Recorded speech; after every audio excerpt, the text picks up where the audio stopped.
Okay. All right. In 3, 2.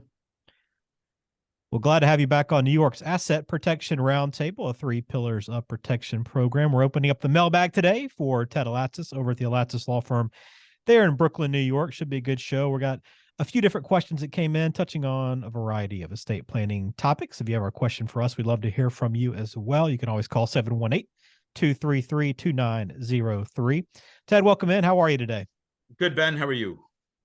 I am doing well. The new year, you guys have a lot of big expectations or goals this year, or is it just kind of continuing on with what you've been doing? Well, a little bit of both. Continuing what we're doing, and hope that continues to grow, and we can provide excellent service to our clients. That's our overall goal. It always is.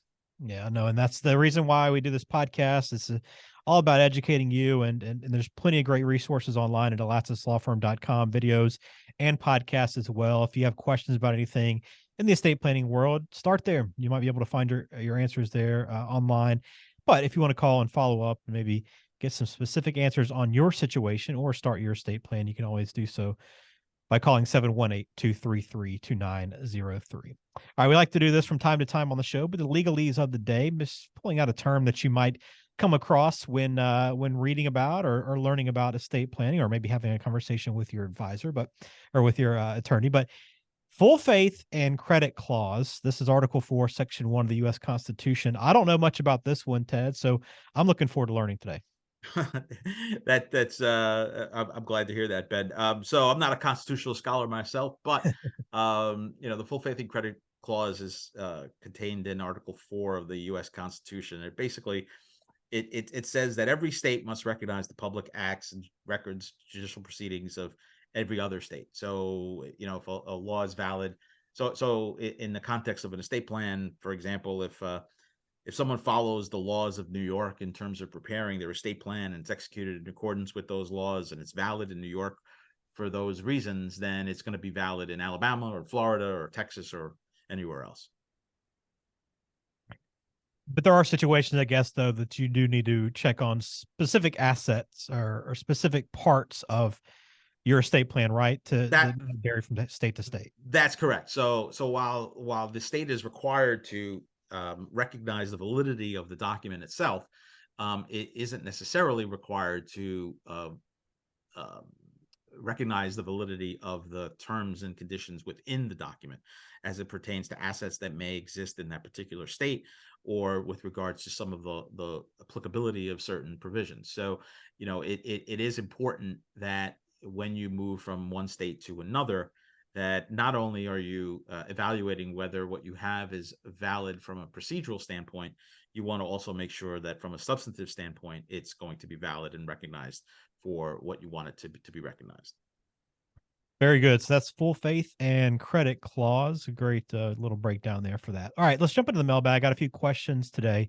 Want to run by you. Start with Trent here. Says, my old will was done over 20 years ago when the kids were young.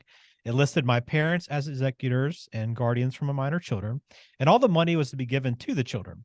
The kids are now grown up. I still want my kids to get money, but do I need to make any updates? Trent, that's a great question. It's one of those questions that people come in and ask all the time. So 20 years is a long time to go with an estate plan, especially when you're talking about minor children in that plan and guardianships and things of that nature, which no longer are applicable.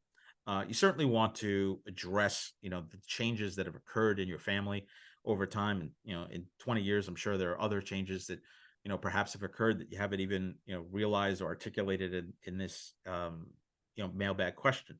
So I think it's worthwhile to sit down with an attorney, go over your current estate plan, take a look at what your current wishes are and what it is that you're looking to accomplish, and address them the way you want to address them. So certainly I think you should make some updates.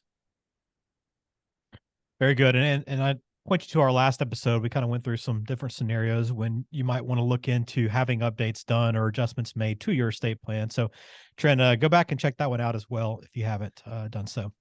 All right, next question here from Sam says, I don't have kids right now, but I'm planning on having them in the future. Is there anything I can do when setting up my plan right now for children that don't exist yet? And what if I ended up never having kids then? Sam, that's a great question. So, it's one of those things that, you can certainly try to put together a plan that provides that if you have children, they're gonna get a certain percentage, or whatever it is that you're looking to do. But if you don't end up having children, it becomes one of these clauses that's out there and becomes potentially problematic for anyone who's probating or addressing your estate plan in court. So you want to, be as specific as you can with regards to, who your beneficiaries are, and the anticipation that your family is going to grow. And I think that as your family grows, I think you should continue to update your estate plan to reflect the growth in your family. I think it just avoids, many missteps later on when attempting to probate or administer your estate, and just makes it much clearer for your beneficiaries to deal with. So certainly, having a plan that's more specific and updated, makes a lot more sense, Sam. Is that a question that pops up very often, Ted, where people are looking ahead at maybe what's to come and trying to plan that out, that they might try to start making plans before anything ever happens? Yeah, I mean, we get questions like this all the time, and certainly, our initial advice is to say, you probably don't want to start doing something, that broad, until the situation has actually occurred. So we certainly don't recommend, doing a plan like that. But it is something that people have talked about, trying to do. All right, Sam. Again, if you want to follow up with Ted, you can always do so at latticelawfirm.com. All right, one more here from Ron. It says, my wife and I recently did our estate plan. Then we moved to a different state 6 months later. None of our wishes have changed. We want everything to stay the same. So we need to redo our plan? Just perfect. So it kind of ties into our legalese. Yeah, Ron. So that's a great question, and it does go back to the full faith and credit question. Certainly, as long as your plan was validly done in the state that you prepared your plan in, then the state where you've moved to is going to recognize the plan as being valid. Now, the question is going to become whether, now that you've relocated and you've, perhaps changed some of your assets, maybe you bought a new house or something of that nature, how does your plan, the way it's written, affect the laws, or how is the plan that you have affected by the laws of your new state, so that, the issue of, for example, the house, how that would transfer, as and does it conflict with how your estate plan was intended. So you should sit down with an attorney in the new state to go over your, new assets, where your new assets are, if there are any, and then certainly address how your plan addresses those assets, and whether it addresses them sufficiently so that your wishes can continue.